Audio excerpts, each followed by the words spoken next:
Hello class, welcome back to the channel. कैसे हैं आप सब लोग? आई होप सब बढ़िया हो। तो आज जो है हमारा एक बिल्कुल फ्रेश टॉपिक स्टार्ट करने जा रहे हैं 11th क्लास की माइक्रो इकोनॉमिक्स का। टॉपिक का नाम है आपका elasticity of demand. Second unit में मैंने आपको बताया डिमांड जो चैप्टर है वो दो पार्ट्स में डिवाइडेड है। एक है थ्योरी ऑफ डिमांड, जो अभी तक हमने 4 लेक्चर लिए, उसके 4 लेक्चर करके एक एक टॉपिक को, एक एक कॉन्सेप्ट को अच्छे से समझाया आपको। थ्योरी ऑफ डिमांड पूरा कंप्लीट कर लिया है। अब आगे जो डिमांड का सेकंड पोर्शन है, सेकंड पार्ट है, वो है elasticity of demand. Theory of demand पूरा थ्योरी बेस्ड था, आपको कॉन्सेप्ट समझने थे, थ्योरेटिकल फॉर्म में पूरा चैप्टर चल रहा था। यहाँ पे जो इलास्टिसिटी ऑफ डिमांड आपका चैप्टर है, बहुत इंपॉर्टेंट चैप्टर है। 3 मार्क्स का एक क्वेश्चन जरूर आएगा आपके पेपर में, और कैसा होगा? न्यूमेरिकल। पूरा इलास्टिसिटी जो है वो न्यूमेरिकल ही न्यूमेरिकल चलता है, इतना ज्यादा इस पे थ्योरी पोर्शन नहीं है। ठीक है, तो मतलब समझते हैं भाई। देखो, चैप्टर का नाम है इलास्टिसिटी ऑफ डिमांड, और बिना किसी देरी के सबसे पहले चैप्टर का मतलब जो नाम है उसका मतलब समझते हैं, जो टर्म है उसका मतलब समझते हैं। सर, टर्म क्या है? Elasticity of demand.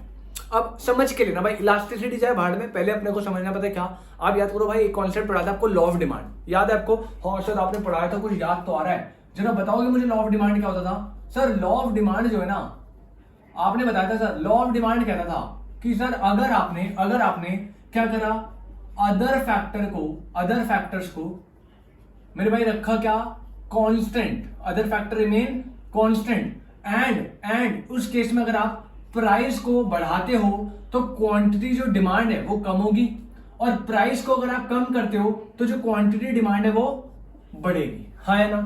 कोई दिक्कत नहीं सर। लॉ ऑफ डिमांड ने बोला था अदर फैक्टर रिमेन कांस्टेंट, अगर हम प्राइस ऑफ द कमोडिटी को बढ़ाते हैं तो डिमांड फॉल करती है, और प्राइस ऑफ द कमोडिटी को फॉल करेंगे तो डिमांड राइज करती है। हाँ या ना मेरे भाई? बिल्कुल यही था सर, यही तो याद आ गया सर।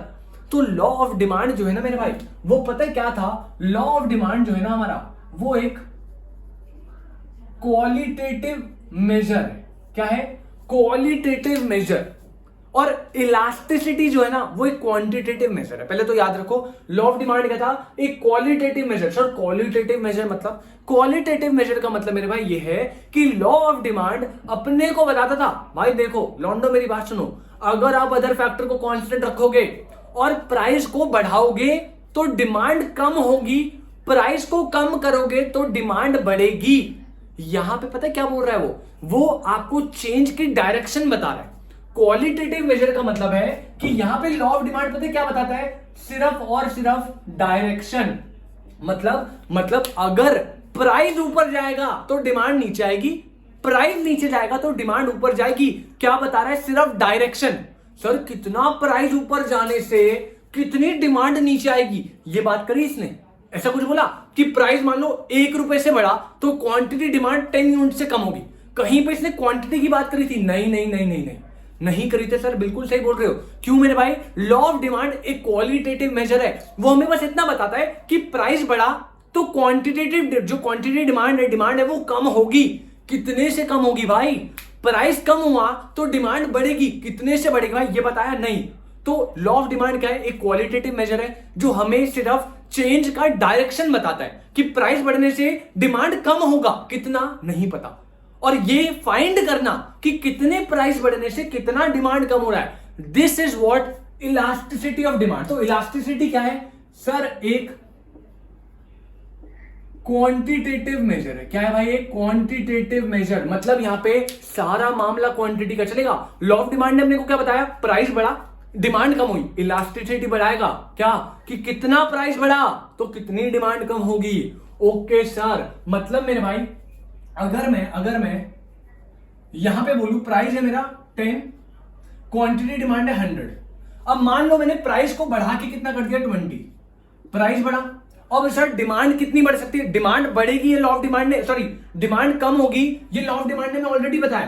तो सर एक बात बताओ, ये 99 भी तो हो सकती है, सॉरी ये 90 भी तो हो सकती है, ये 99 भी तो हो सकती है, ये 80 भी तो हो सकती है, ये 95 भी तो हो सकती है। सर, लॉ ऑफ डिमांड ने तो बोला ना कम होगा, तो कम तो कुछ भी कम कर दो, कितना कम होगा ये बताओ ना। ये कौन बताएगा? लॉ ऑफ डिमांड नहीं बताती। क्यों? क्योंकि वो क्वालिटेटिव मेजर है। कौन बताएगा? Elasticity of demand. कोई दिक्कत नहीं। तो इलास्टिसिटी ऑफ डिमांड बेसिकली क्या है? जो लॉ ऑफ डिमांड अपने को डायरेक्शन बताता है ना, इलास्टिसिटी क्वांटिटेटिव इंस्ट्रूमेंट है जो अपने को डिग्री बताती है। क्या बताती है? डिग्री। किसकी डिग्री? सर कितने प्राइस में चेंज आने की वजह से डिमांड में कितना चेंज आएगा, अमाउंट बताएगी, डिग्री बताएगी। डायरेक्शन है, डायरेक्शन लॉ ऑफ डिमांड ने अपन लोगों को बता दी पहले, ये क्या बताएगा? डिग्री बताएगा। अरे कोई दिक्कत नहीं सर, आओ भाई रीड करो। Elasticity of demand is what? It is the degree of responsiveness. बोला ना भाई, मेजर किसको करेगा? डिग्री को करेगा। अमाउंट बताएगा, क्वांटिटी बताएगा। क्या? Degree of responsiveness of demand, demand की रिस्पॉन्सिवनेस की डिग्री बताएगा of the commodity due to change in price. Okay sir, तो इलास्टिसिटी ऑफ डिमांड सिंपल सा कॉन्सेप्ट है भाई, प्राइस में कोई अमाउंट का चेंज आया तो उस चेंज की वजह से डिमांड का रिस्पॉन्स कितना होगा, ये कौन बताएगा? Elasticity of demand. कोई दिक्कत नहीं। और करके एक और डेफिनेशन बनाई है, it is the basically ratio between percentage change in quantity to percentage change in price. Similar है दोनों में से, आपको जो सिंपल लग रही है अब याद कर लो, कोई दिक्कत नहीं। तो अभी तक हमने क्या बोला सर? एक थी लॉ ऑफ डिमांड जो अपने को क्वालिटेटिव मेजर है, अपने को बताती है डिग्री, क्या सॉरी अपने को बताती क्या? डायरेक्शन, मतलब प्राइस बढ़ने से डिमांड कम होगी। लेकिन यहां पे दिक्कत ये आती है कि सर प्राइस तो बढ़ा दिया, डिमांड कितने से कम होगी, ये कौन बताएगा? लॉ ऑफ डिमांड नहीं बताती है, कौन बताता है? Elasticity of demand. Elasticity of demand is what? Degree of responsiveness of demand due to change in price. कोई दिक्कत नहीं सर। अब अगर मैं आपको बात करूं न्यूमेरिकल सॉल्व करने की, तो भाई इसका छोटा सा सिंपल सा फॉर्मूला है। सर क्या फॉर्मूला है? इलास्टिसिटी ऑफ डिमांड ईडी से हम वो करते हैं रिप्रेजेंट। इसका छोटा सा फॉर्मूला जैसा इसने बोला, डेफिनेशन ने बोला क्या? Percentage change in quantity upon में परसेंटेज चेंज इन प्राइस। यहां पे आपको जो भी क्वांटिटी में जितना भी परसेंटेज का चेंज आया वो लो ऊपर, अपॉन में जितना भी प्राइस का चेंज आया वो लो नीचे, और आपका जो कॉन्सेप्ट है वो खत्म भाई, ईडी की वैल्यू आ गई। इसका पता है क्या? इसका एक और फॉर्मूला होता है, ED is equals to what? Delta Q upon delta P into P upon Q। क्या? अगर आपको क्वेश्चन में परसेंटेज फॉर्म में वैल्यू दी है तो आपको फॉर्मूला ये वाला यूज करना है। अगर आपको क्वेश्चन में क्या नॉर्मल नंबर्स की फॉर्म में वैल्यू दी है तो कौन सा? ये वाला यूज करना है भाई। यहां पे याद रखना सर, क्या जो ये डेल्टा Q और ये जो डेल्टा P है ये क्या है? ये है चेंज इन क्वांटिटी और प्राइस, चेंज इन क्वांटिटी या चेंज इन प्राइस। और यहां पे जो P और Q है ये हमेशा क्या होंगे? इनिशियल प्राइस या क्वांटिटी, इनिशियल वाले। सर इनिशियल मतलब अभी बताएंगे, बस याद रखो। इलास्टिसिटी ऑफ डिमांड क्या होती है? क्वांटिटेटिव मेजर है, अपने को डिग्री बताएगी कि प्राइस में कितने अमाउंट का चेंज से डिमांड में कितने अमाउंट का चेंज आएगा। दूसरी भाषा में बोलूं, it is the ratio between percentage change in quantity demanded to percentage change in price. इसीलिए डेफिनेशन को देखते हुए percentage change in quantity demanded ऊपर लिया, परसेंटेज चेंज इन प्राइस नीचे लिया। ये कब फॉर्मूला यूज होगा? जब आपकी जो न्यूमेरिकल है उसमें वैल्यूज परसेंटेज में दी है। अगर नॉर्मल नंबर में दी है, जो 99% नॉर्मल नंबर में दी होगी, तो आपको क्या यूज करना है? Delta Q upon delta P into P upon Q। यहाँ पे डेल्टा डेल्टा ये चेंज है, और ये क्या? P और Q हमारा हमेशा याद रखना इनिशियल वाले होंगे। इनिशियल वाले बोले तो अभी समझाएंगे। आई होप ये कॉन्सेप्ट आपको समझ आया हो। अब आपको जो है 2-4 न्यूमेरिकल कराते बढ़िया से और क्लियर होगा आपको कॉन्सेप्ट। जल्दी से नोट करेंगे इसे। हाँ जी, तो न्यूमेरिकल करते हैं फटाफट, कॉन्सेप्ट और क्लियर करेंगे। तो बस आपको याद कर रखना है भाई, सिंपल सा कॉन्सेप्ट है। आप बस 2 चीजें याद रखेंगे। सर ईडी का फॉर्मूला क्या होता है? ईडी का formula delta Q upon delta P into P upon Q। Delta Q और delta P is what? Change जो आ रहा है क्वांटिटी और प्राइस में, और P और Q यहाँ पे क्या है? हमेशा इनिशियल वाले जो पहले रहे होंगे।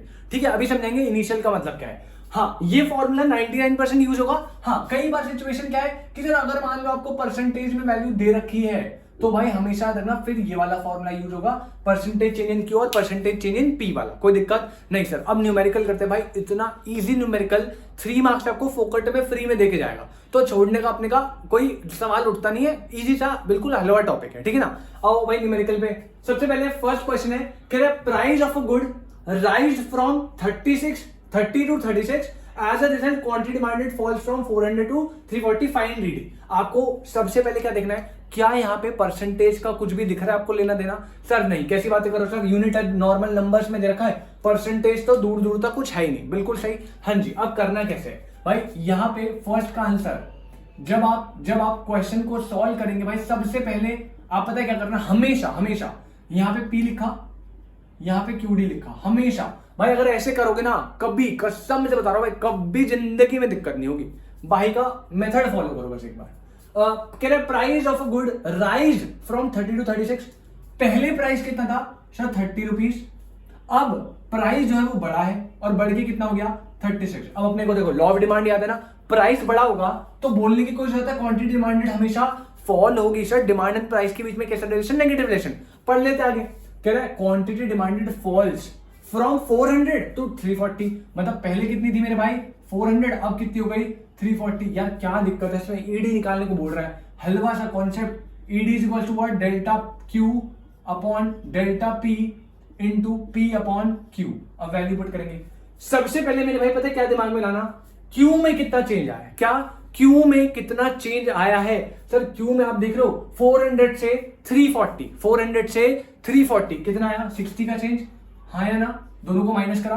पी में कितना चेंज आया सर 30 से 36, 6 का इंटू सर पी और क्यू ये कौन से वाले हैं, क्योंकि यहां तो दो प्राइस है, क्वांटिटी भी दो है सर। हमेशा याद रखना इनिशियल वाली मतलब जो पहले थी। प्राइस कितना था पहले 30 और यहां पे क्वांटिटी कितनी है 400। भाई ये जो है ना ऊपर वाली इसे बोलते हैं इनिशियल और नीचे वाली बोलेंगे न्यू, ठीक है ना। तो इनिशियल बोल रहे हैं वो। बस वैल्यू पुट कर दो भाई, ये हो गया 10, ये कितना हो गया 0 से 0 कट गया, ये हो गया 4, ये आ गया 3/4, यानी कि इसकी वैल्यू हो गई 0.75 ये आएगी आई गेस, हाँ 728 2 हाँ 75। कोई दिक्कत नहीं सर। ईडी जो है मैं फिर से आपको बोल रहा हूं सिर्फ दो फॉर्मूले का यूज होगा और कुछ नहीं। परसेंटेज यहाँ पे दूर दूर तक नहीं दिया था, छोड़ दो। हमेशा क्वेश्चन ऐसे स्टार्ट करोगे कभी दिक्कत नहीं आएगी। प्राइसेस 30 से 36 हुआ, इंक्रीज हुआ है। डिमांड 400 से 340 हुई है। क्वेश्चन आपका ईडी का फॉर्मूला लगाया, डायरेक्ट वैल्यूज पुट करी, जो भी चेंज आए आपने जो है पी और क्यू कौन सा डाला सर इनिशियल वाला।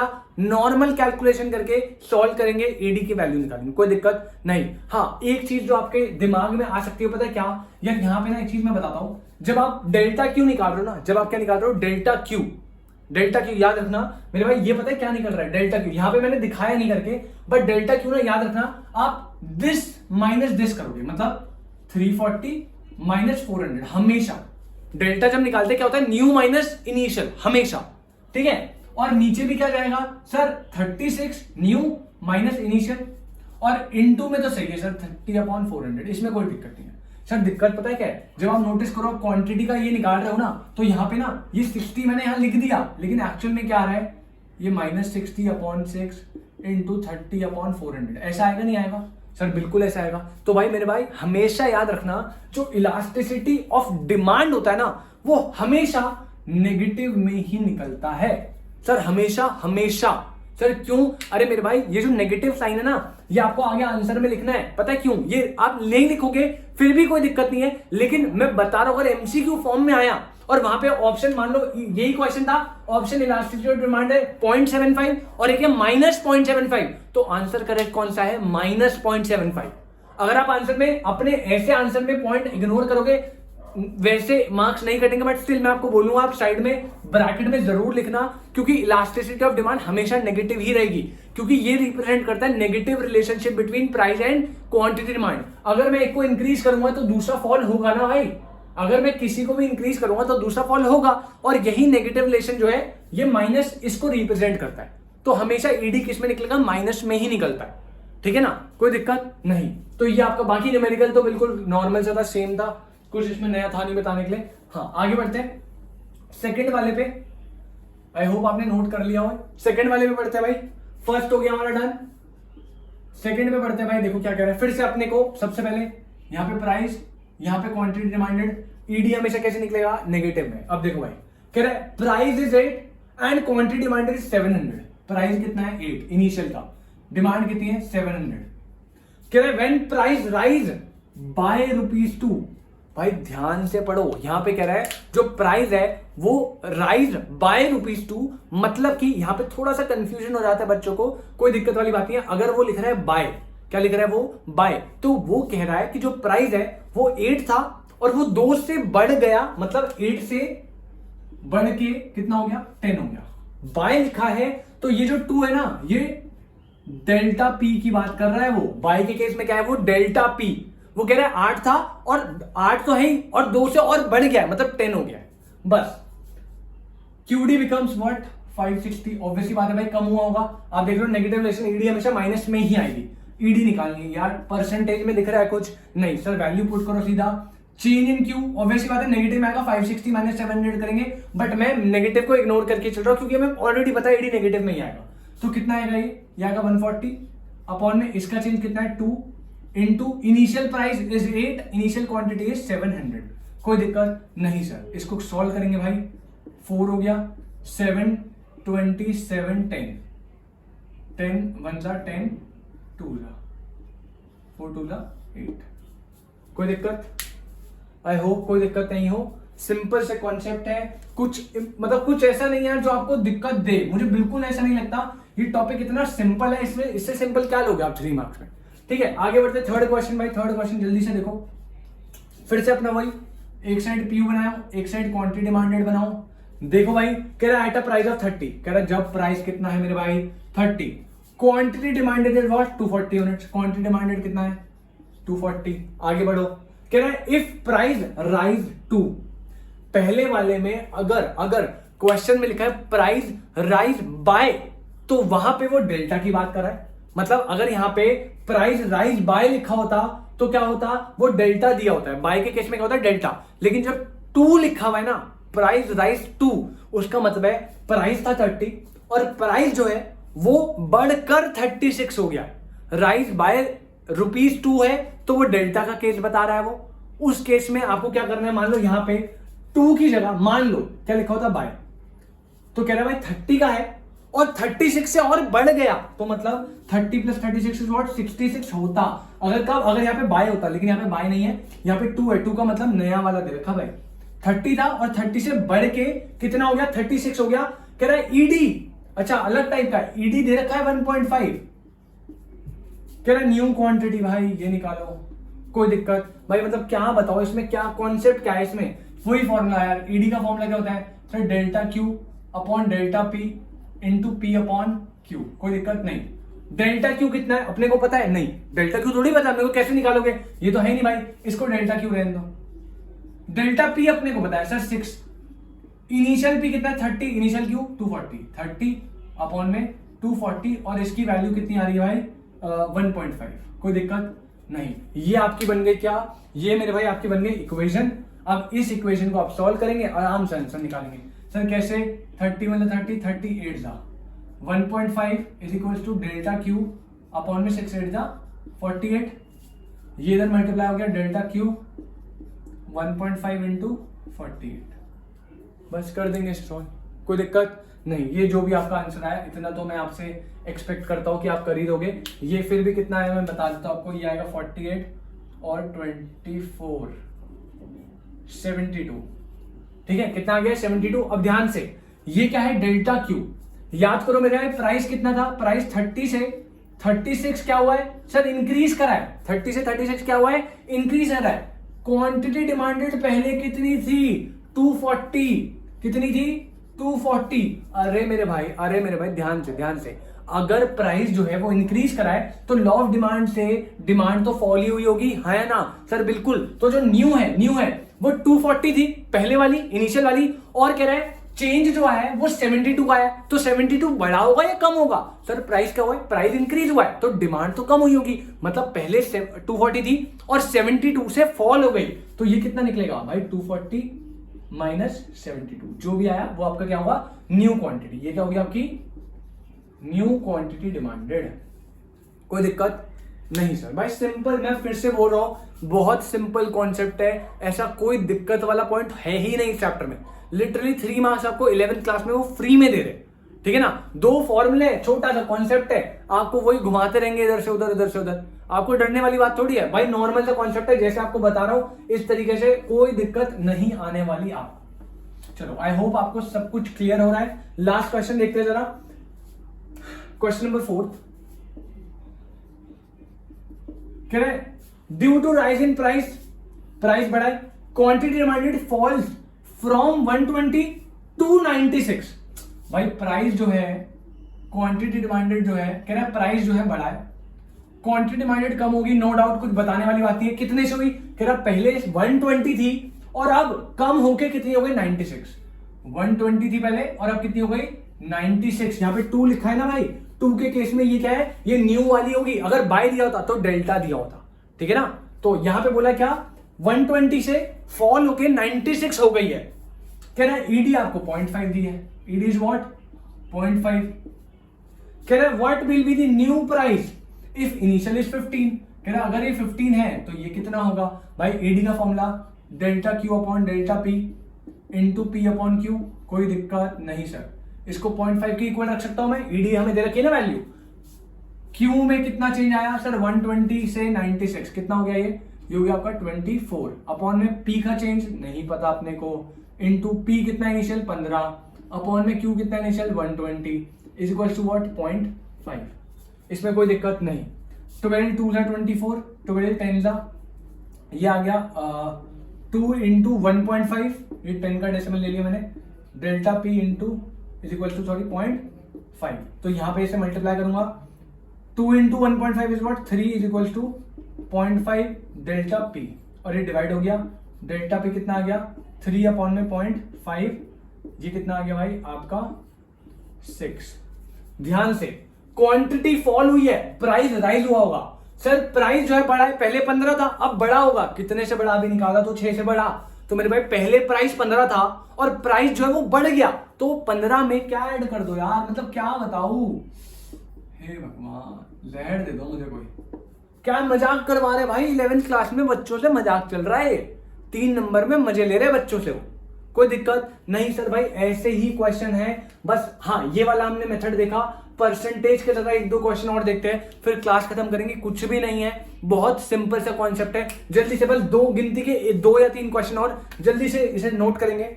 आते हैं आपके पास, हाँ जी। तो आई होप वो वाले क्वेश्चन आपको क्लियर हुए।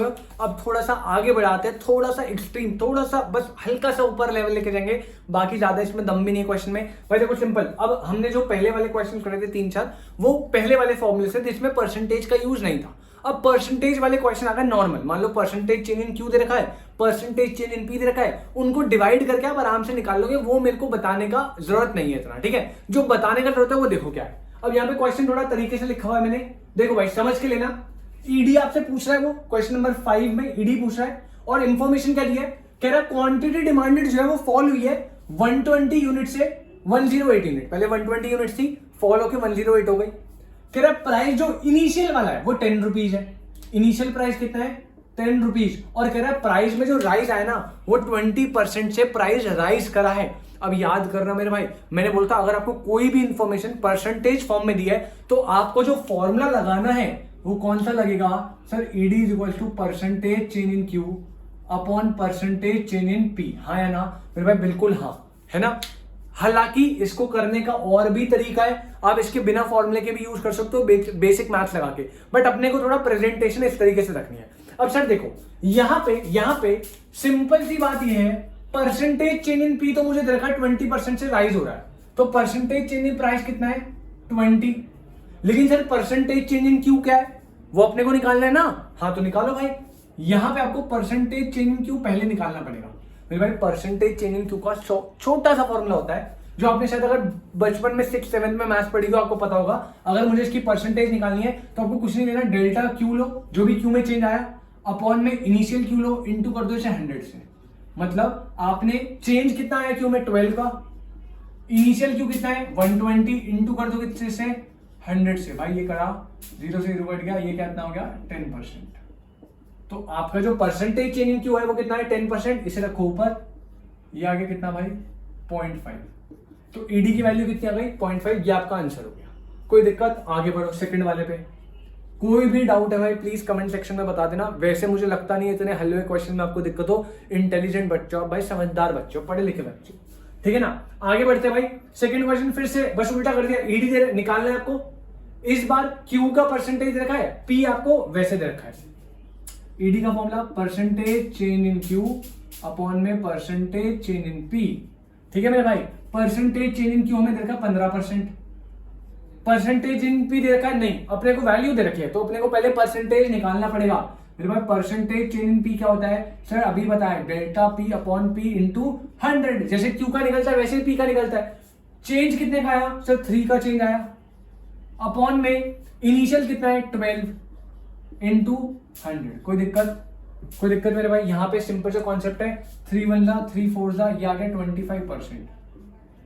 यहां पे आपने क्या लिया 25, ये आप सॉल्व करोगे 5 3 जा 5 5 जा, ये आ गया 0.6।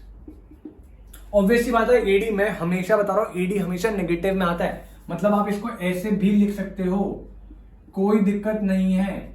इग्नोर भी करोगे नेगेटिव तब भी कोई दिक्कत नहीं, नेगेटिव लगाओगे तब भी कोई दिक्कत नहीं है, ठीक है। वैसे अगर एमसीक्यू फॉर्म है तो नेगेटिव वाले आंसर को ही टिक करना, और अगर आप ऐसे प्रेजेंटेशन करके दिखा रहे हो नेगेटिव लिख दोगे आंसर फाइनल आंसर में, कोई दिक्कत नहीं है, ठीक है ना। क्योंकि यहाँ पे जो है क्वांटिटी डिमांडेड जो फॉल हो रहा है 15% से फॉल हो रहा है, तो नेगेटिव जाएगा ना वो, तो इसलिए कोई दिक्कत इसमें नहीं। लास्ट आगे थर्ड क्वेश्चन में बढ़ते हैं। क्या सर आपको इस बार फिर से ईडी दे रखा है, थोड़ा सा लगे। ईडी का फॉर्मूला जनरली क्या होता है, percentage change in Q upon percentage change in P.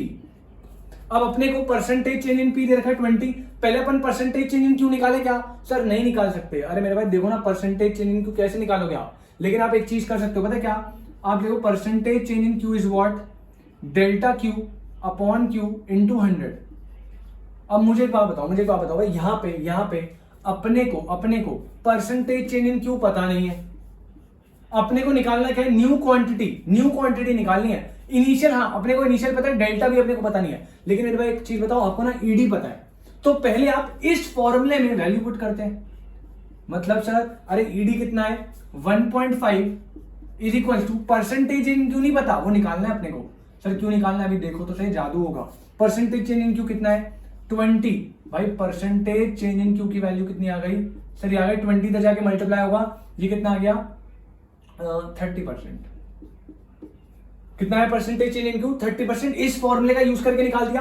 अब परसेंटेज चेंज इन क्यू का फॉर्मूला ऊपर बताया था, delta Q upon Q into 100, इस फॉर्मूले में ये निकाल दिया अभी हमने, 30 आया is equal to delta Q, इसे यहां कर लेते हैं, 30 इज इक्वल टू क्या आएगा इसकी वैल्यू, डेल्टा क्यू नहीं पता अपने को, भाई यही तो निकालना है, अपॉन इनिशियल क्यू कितना है, इनिशियल क्यू 120 इंटू 100। अब आप इसे सॉल्व करके डेल्टा क्यू निकालोगे क्या मेरे में, अगर आप इस इक्वेशन को सॉल्व करो 30 is equal to delta Q upon 120, इसको 100 से करो, ये आएगा भाई delta Q is equal to what 30 into 120 upon 100, ये कट गया, ये आ गया 36।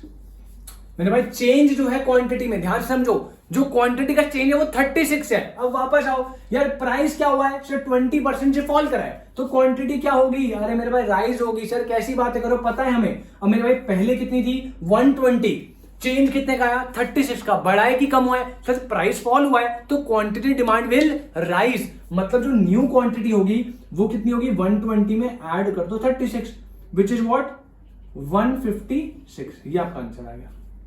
कोई दिक्कत भाई, मुझे नहीं लगता इन क्वेश्चंस में इतना दम है, बहुत सिंपल कॉन्सेप्ट है 3 मार्क्स के हिसाब से, बस आपको कुछ गिनती के फॉर्मूले याद करने हैं और किस तरीके से आपको प्रेजेंटेशन रखनी है मैंने बता दिया।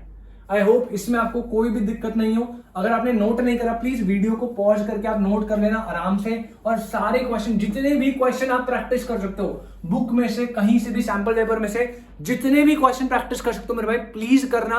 और कोई भी डाउट है पूरा का पूरा क्वेश्चन जो है मुझे कॉमेंट सेक्शन में लिख देना, उसका आंसर आपको मिल जाएगा 110%, ठीक है। या तो नेक्स्ट लेक्चर में मिल जाएगा या आपको कमेंट में ही मैं रिप्लाई कर दूंगा। तो आज हमने क्या देखा सर, सबसे पहली बात सर, आज हमने पढ़ा क्या, इलास्टिसिटी ऑफ डिमांड के बारे में। सर ये क्या है, एक क्वांटिटेटिव मेजर है, मतलब सर क्वांटिटेटिव मतलब ये जो है हमें डिग्री बताती है मेरे भाई, क्या बताती है, डिग्री, नंबर्स की वैल्यू बताती है। लॉ ऑफ डिमांड कहता है क्वालिटेटिव, वो बस डायरेक्शन बताती है, लेकिन elasticity of demand is what, एक क्वांटिटेटिव मेजर है जो हमें डिग्री ऑफ रिस्पॉन्सिवनेस बताती है कि अगर प्राइस में चेंज आया तो डिमांड में कितना चेंज आएगा। कोई दिक्कत नहीं। इलास्टिसिटी ऑफ डिमांड के 2 फॉर्मूले हैं, ED is equal to what, percentage change in Q upon percentage change in P. ये फॉर्मूला मेन फॉर्मूला जब आपका परसेंटेज फॉर्म में अगर कुछ भी है इंफॉर्मेशन गिवन है तो परसेंटेज वाला फॉर्मूला ही लगाना है। और आपको एक और चीज बताओ, यही फॉर्मूले से दूसरा फॉर्मूला बना है, पता है कैसे यार? अभी मैंने परसेंटेज चेंज इन क्यू का फॉर्मूला क्या बताया था, सर याद करो, percentage change in Q is what, delta Q upon Q into 100 and percentage change in P is what, इसको साइड में लिख लेना, delta P upon P into 100। अब एक बात बताओ, इसको इसमें वैल्यू पुट करो, delta Q upon Q into 100 upon में delta P upon P into 100। भाई लिख सकता हूं बिल्कुल, इसके बदले मैंने ये लिख दिया, इसके बदले मैंने ये लिख दिया, 100 से 100 हो गया cancel, delta Q upon Q divided by लिख सकता हूं डेल्टा पी अपॉन पी, हाँ या ना? बिल्कुल सर भाई, पर डेल्टा क्यू अपॉन क्यू ये रेसिप्रोकल हो जाएगा, साइन हो जाएगा मल्टीप्लाई, और ये reciprocal delta sorry P upon delta P. तो फॉर्मूला क्या बना, delta Q upon delta P into P upon Q. तो इस फॉर्मूले से ही ये फॉर्मूला बन के आया है, लेकिन अपने को बस फॉर्मूला याद करने को, डेरिवेशन नहीं देनी वहां पे। सर इलास्टिसिटी को निकालने के दो फॉर्मूले, percentage change in Q upon में परसेंटेज चेंज इन पी। ये कब यूज होगा, ये तब यूज होगा जब आपको क्वेश्चन में कोई भी इंफॉर्मेशन आपको परसेंटेज फॉर्म में दी है तब, ठीक है। हाँ, अगर इसको यूज करना है, कई बार ये वाले फॉर्मूले भी यूज हो सकते हैं। तो एक फॉर्मूला जो आपको याद रखना है वो ये रखना है, सेकेंड फॉर्मूला ये रखना है, और दो फॉर्मूले जो परसेंटेज के हैं वो ये रखने हैं। इन चार फॉर्मूले की आपको नॉलेज है और बेसिक इंफॉर्मेशन आपको पता है, प्राइस बढ़ेगा तो क्वांटिटी फॉलो होगी, प्राइस फॉलो होगा तो क्वांटिटी बढ़ेगी। बेसिक कैलकुलेशन रखो, 3 नंबर कहीं नहीं कटने वाले। क्या बोला मैंने, 4 फॉर्मूले, बेसिक कैलकुलेशन अपनी स्ट्रॉन्ग रखो, plus minus into divide. 11th class में हो, मुझे लगता नहीं इसमें आपको कोई दिक्कत होगी, ठीक है ना, बट है फिर भी किसी बच्चे की होती है कैलकुलेशन, तो प्लीज प्रैक्टिस करो, प्रैक्टिस से ही होगा जो होगा, ठीक है। और बिल्कुल बेसिक कॉमन सेंस, प्राइस बढ़ रहा है तो गलतियां मत करना है, क्वांटिटी भी बढ़ा रहे हो समझ के लेना, क्वांटिटी कम होगी, प्राइस कम हो रहा है क्वांटिटी बढ़ेगी, लॉ ऑफ डिमांड में अपन पढ़ के आए, ठीक है। तो ये जो था आपका इलास्टिसिटी ऑफ डिमांड का फर्स्ट लेक्चर था, जिसमें हमने पूरा इलास्टिसिटी का बेसिक इंट्रोडक्शन क्या होता है और इलास्टिसिटी ऑफ डिमांड कैलकुलेट कैसे करते हैं, या और भी तरीके के न्यूमेरिकल जिसमें हमने करे फर्स्ट लेक्चर में। आज के लिए इतना ही, इसका एक और लेक्चर मैं लूंगा जिसमें बहुत इंपॉर्टेंट भाई फैक्टर्स या डिग्री जिसे बोलते हैं, 2 टॉपिक होंगे उसमें। एक तो डिग्री होगी, कौन कौन सी इलास्टिसिटी कितने टाइप्स की होती है, और रीजन वगैरह देखेंगे आगे सेकंड लेक्चर में। आज के लिए इतना ही, आई होप आपको कॉन्सेप्ट समझ आया हो। प्लीज कोई भी आपके डाउट है, कोई भी क्वेरी है तो कमेंट सेक्शन में मुझे बताइएगा। थैंक यू सो मच, मिलते हैं आपसे नेक्स्ट लेक्चर में, बाय बाय।